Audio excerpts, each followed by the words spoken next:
Jener Winter fiel in diesem Jahr ungewöhnlich unerbittlich und grausam aus. Die endlosen Wälder im Norden des Bundesstaates, normalerweise ein Ort der stillen Zuflucht, hatten sich in ein nahezu undurchdringliches, feindseliges Labyrinth verwandelt. Umgestürzte, uralte Kiefern blockierten die Pfade und der Schnee lag meterhoch, schwer, klebrig und tückisch. Mark, ein Mann, dessen Gesicht von den harten Elementen der Natur geprägt und von tiefen Falten durchzogen war, wie die rissige Rinde einer jahrhundertealten Eiche, arbeitete bereits seit mehr als 2 Jahrzehnten als Ranger und Förster in diesen abgelegenen Regionen. Er kannte jeden Bach, jede Lichtung und jede Baumgruppe. Er hatte sich an die ständige Einsamkeit gewöhnt, an den allgegenwärtigen, harzigen Geruch der Nadelbäume und an die unumstößliche Tatsache, dass der Wald sich am Ende immer zurückholt, was ihm gehört. Die Zivilisation lag für ihn in weiter Ferne, und das war ihm nur recht. Eines eisigen Morgens, während eines routinemäßigen Patrouillengangs entlang der Grenzen des Territoriums am sogenannten Teufelsbach, hörte Mark ein Geräusch, das absolut nicht in die friedliche, wenn auch raue Symphonie des winterlichen Waldes passen wollte.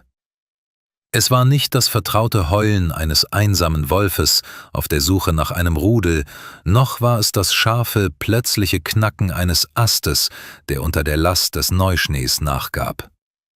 Es war ein schweres, unnatürliches, metallisches Klirren.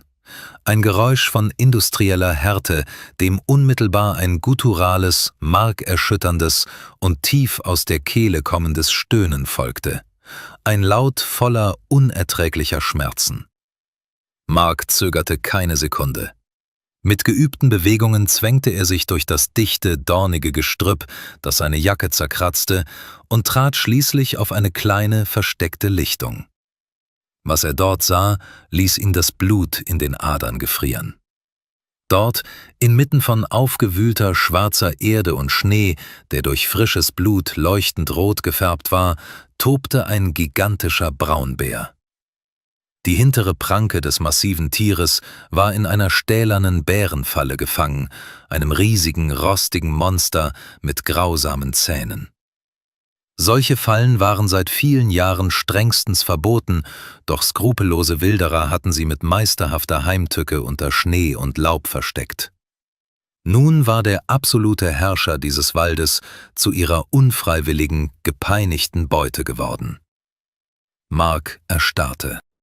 Vor ihm befand sich eine absolute Naturgewalt. Ein Tier, das schätzungsweise nicht weniger als 400 Kilogramm auf die Waage brachte. Der Bär, dem Mark später in seinen Gedanken den Namen Bruno geben würde, bäumte sich beim Anblick des Menschen auf seine volle, furchteinflößende Größe auf. Trotz der furchtbaren, klaffenden Wunde am Bein und dem massiven Blutverlust brodelte in dem Tier noch immer pure, unbändige Wut. Er stieß ein derart ohrenbetäubendes, donnerndes Brüllen aus, dass der Raureif und feine Schneekristalle von den Zweigen der umliegenden Fichten rieselten wie ein glitzernder Regen. Mark, ein Veteran der Wildnis, wusste nur zu gut: Sich in diesem Moment auch nur einen Schritt zu nähern, würde seinen sicheren und grausamen Tod bedeuten. Ein verletztes Raubtier ist das gefährlichste Lebewesen auf Erden, doch sich einfach umzudrehen und diese majestätische Kreatur einem langsamen, qualvollen Tod durch Erfrieren, Verbluten oder die Kugeln der zurückkehrenden Wilderer zu überlassen, brachte er nicht übers Herz. Mark zog sich langsam und ohne hastige Bewegungen zurück. Er wanderte durch den tiefen Schnee zurück zu seiner kleinen Blockhütte, die gut 2 Meilen entfernt an einem zugefrorenen See lag. Dort angekommen, plünderte er seine gesamten Vorräte an getrocknetem und gefrorenem Fisch. Als er Stunden später schwer bepackt zu der Lichtung zurückkehrte, hatte sich die Situation verändert. Bruno war durch die ständigen Befreiungsversuche völlig erschöpft. Der riesige Bär lag schwer atmend auf der Seite, weiße Dampfwolken stiegen aus seinen Nüstern auf. Doch bei der kleinsten Bewegung des Menschen fletschte er sofort wieder die gewaltigen gelblichen Zähne. Mark hielt respektvoll Abstand und warf den ersten großen Lachs aus einer Entfernung von etwa 15 Metern in den Schnee. Der Bär zuckte zusammen, schnupperte dann misstrauisch in die Luft und an dem Fisch. Als sein Hunger die Angst besiegte und er erkannte, dass es keine weitere Falle war, schlang er den Fisch gierig hinunter. Mark ging an diesem Abend nicht nach Hause. Er sammelte trockenes Holz, entzündete in sicherer Entfernung ein kleines, wärmendes Feuer und verbrachte die gesamte, klirrend kalte Nacht damit, wachsam zu bleiben. Er wachte über das Tier, um es vor opportunistischen Aasfressern oder Kojoten zu schützen, die der Geruch des Blutes anlocken könnte. Als die blasse Wintersonne am zweiten Tag aufging, erkannte Mark, dass nicht nur seine bloße Anwesenheit, sondern vor allem die unheimliche Stille und unerwartete Geräusche den Bären in Panik versetzten. Er musste das Tier an sich gewöhnen, also begann er zu reden. Seine Stimme war tief, ruhig und gleichmäßig. Er erzählte Bruno stundenlang Geschichten aus seiner eigenen Kindheit in den Vororten, von seinem Großvater, der ihm das Fährtenlesen beigebracht hatte. Er sprach über die Sternenbilder, die in der klaren Nacht über ihnen funkelten, und versicherte dem Tier immer wieder, dass der Frühling bald kommen würde, mit all seinen frischen Trieben und warmen Winden. Der Klang von Marks Stimme schien eine beruhigende Wirkung zu entfalten. Der Bär hörte auf, wild an der Kette der Falle zu zerren. Er saß nun da, die gesunde Pfote unter den massigen Körper gezogen und schien aufmerksam zuzuhören, wobei er seinen gewaltigen Kopf leicht schief legte, fast wie ein neugieriger Hund. Mark wagte es, die Distanz auf 10 Meter zu verringern. Die mitgebrachten Fischvorräte schwanden rasant, denn ein Tier dieser Größe brauchte massive Mengen an Kalorien, besonders in der Kälte und mit einer Wunde. Mark blieb nichts anderes übrig, als schweres Gerät zu holen und zum zugefrorenen See zu gehen. Er verbrachte Stunden mit dem Eisangeln, durchbohrte das dicke Eis und wartete geduldig in der eisigen Zugluft. Sein Aufwand wurde belohnt und er brachte Bruno frischen, fettreichen Lachs. Als er zurückkehrte, knurrte der Bär zum ersten Mal nicht. Stattdessen gab er einen kurzen, tiefen Laut von sich, der fast wie ein brummiges Schnurren klang, als Mark die Beute dieses Mal deutlich näher an ihn heranlegte. In Brunos Instinkten begann sich etwas zu verändern. Der Geruch dieses speziellen Menschen war nicht länger mit Gefahr, Schmerz oder Tod verknüpft. Er wurde zum Symbol für Nahrung, Wärme und Überleben. Am 4. Tag zeigte die Natur ihr unbarmherzigstes Gesicht. Ein schwerer Schneesturm, ein sogenannter Blizzard, brach über das Tal herein. Die Temperatur fiel rapide, der heulende Wind peitschte Eiskristalle durch die Luft und die Sichtweite sank auf nahezu Null. Mark wusste, dass es Wahnsinn war, die Hütte zu verlassen, doch er tat es dennoch. Er kämpfte sich gegen die weißen Wände aus Schnee vor, riskierte die Orientierung zu verlieren, nur um zur Lichtung zu gelangen. Als er ankam, sah er ein herzzerreißendes Bild. Bruno zitterte unkontrolliert am ganzen Körper. Die eingeklemmte, blutige Pfote war inzwischen dramatisch angeschwollen und der enorme Blutverlust der letzten Tage forderte nun seinen Tribut. Der Bär war zu schwach, um sich selbst zu wärmen. Mark zückte seine Machete und begann fieberhaft dicke Tannenzweige, das sogenannte Reisig, von den umstehenden Bäumen zu schlagen.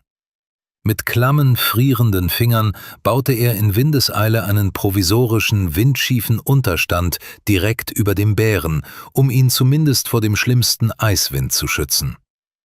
Bei dieser Arbeit befand sich Mark zeitweise nur 4 Meter von den gewaltigen Kiefern des Raubtiers entfernt.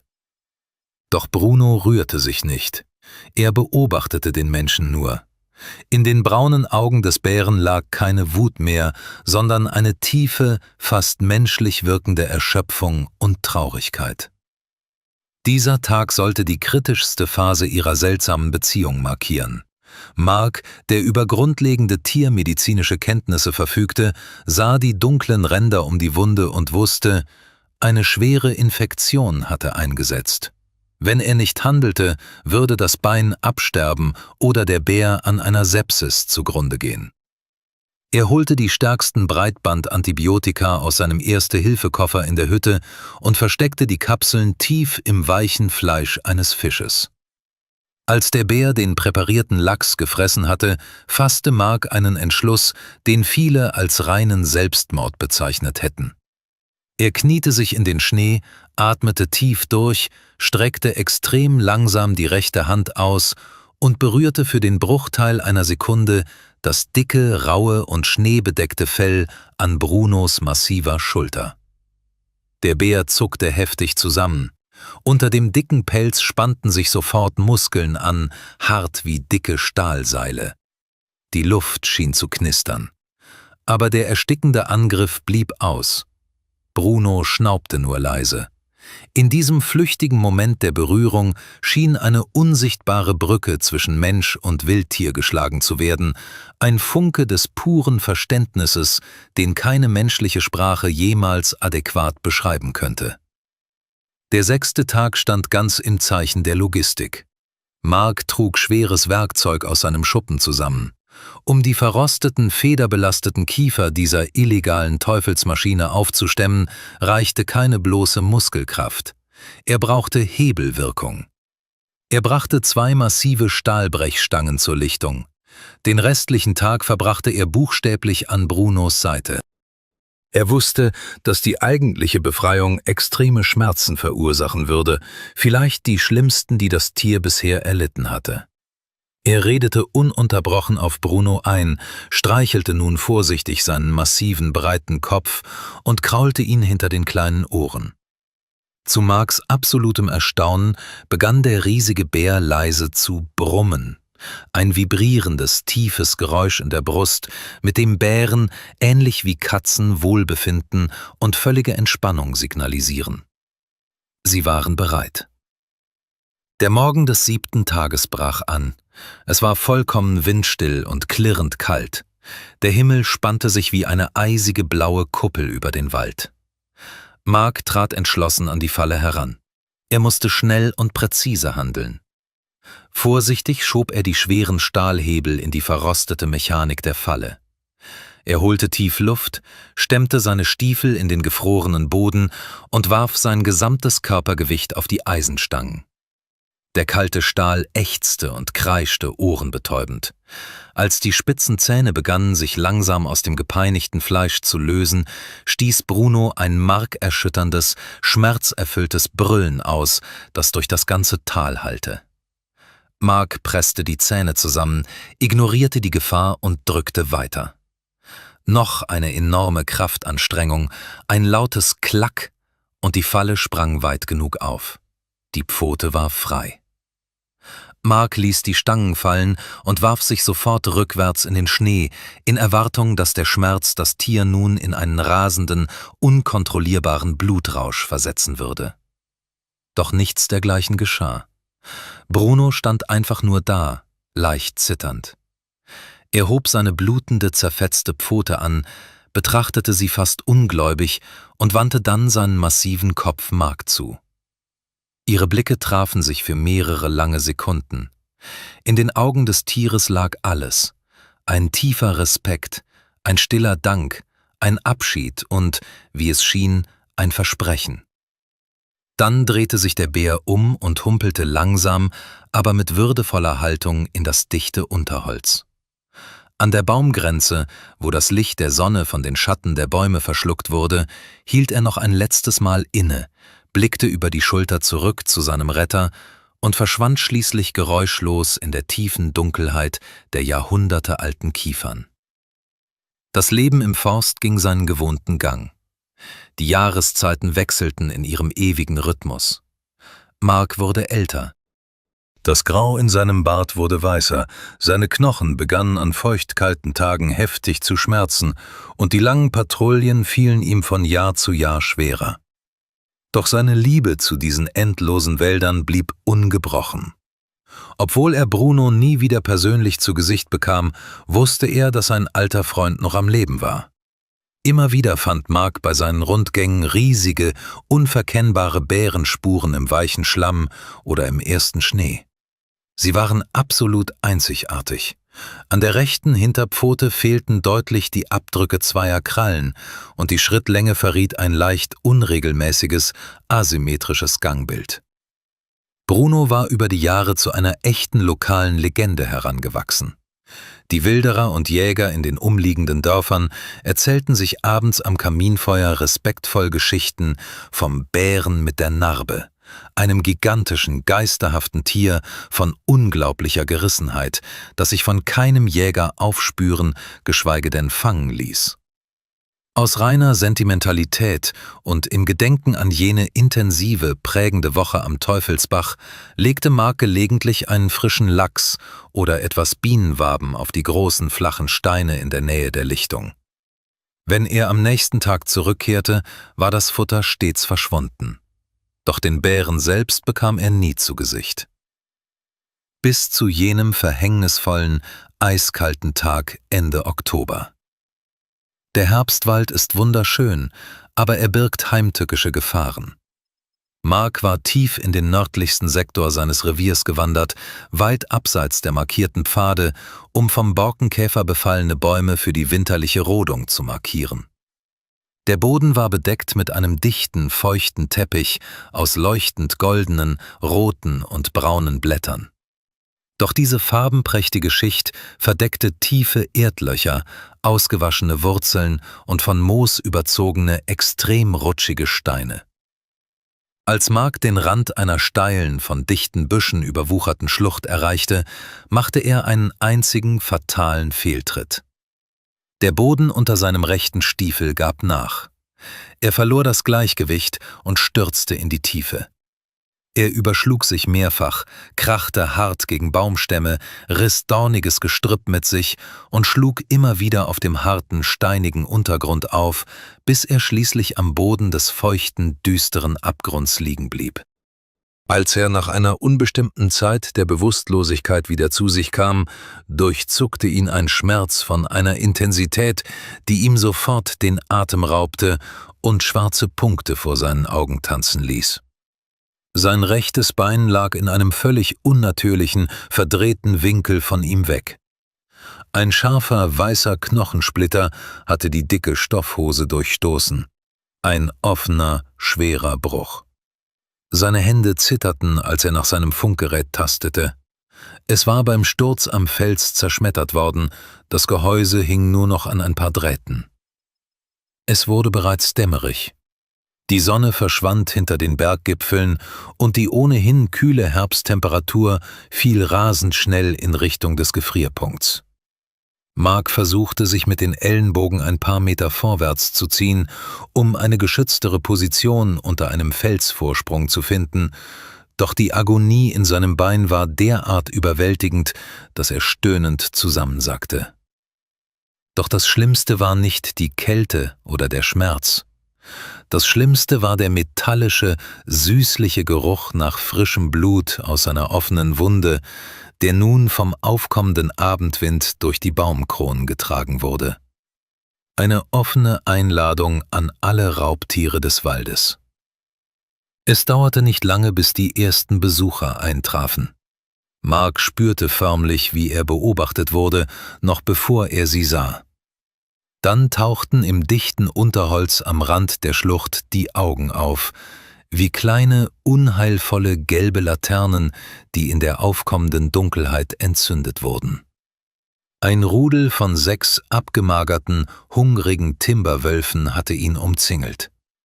Sie bewegten sich lautlos wie Geister. Ein Kreis, der sich mit jeder Minute erbarmungslos enger zog. Der Anführer des Rudels, ein besonders großer, grauer Rüde mit einem abgerissenen, zerfetzten linken Ohr und zahlreichen Narben auf der Schnauze, trat aus dem Schatten. Er fletschte die Zähne, knurrte leise und drückte seinen muskulösen Körper flach auf den mit Laub bedeckten Boden, bereit, sich im nächsten Moment auf die wehrlose Beute zu stürzen. Mark atmete schwer. Er zog mit steifen Fingern sein Jagdmesser aus der Scheide am Gürtel, klammerte sich an den Griff und bereitete sich mental auf das vor, was unweigerlich sein allerletzter Kampf sein würde. Er würde nicht kampflos aufgeben, aber gegen 6 Wölfe hatte ein schwer verletzter Mann am Boden nicht den Hauch einer Chance. Und dann, in dem Moment, als der Leitwolf zum finalen Sprung ansetzen wollte, schien der gesamte Wald buchstäblich zu explodieren. Aus der undurchdringlichen Dunkelheit hinter Mark, mit der Wucht eines entgleisten Güterzuges, brach ein gewaltiger schwarzer Schatten hervor. Es wirkte, als hätte sich ein Teil des Berges selbst in Bewegung gesetzt. Ein donnerndes, alles übertönendes Gebrüll riss die Stille der Nacht in Stücke. Ein Brüllen, das so tief und gewaltig war, dass Mark die Vibrationen in seiner eigenen Brust spürte. Die Wölfe zuckten sofort zusammen und legten die Ohren flach an. Es war Bruno. In den vergangenen 5 Jahren in Freiheit war er zu einem wahren Monster herangewachsen.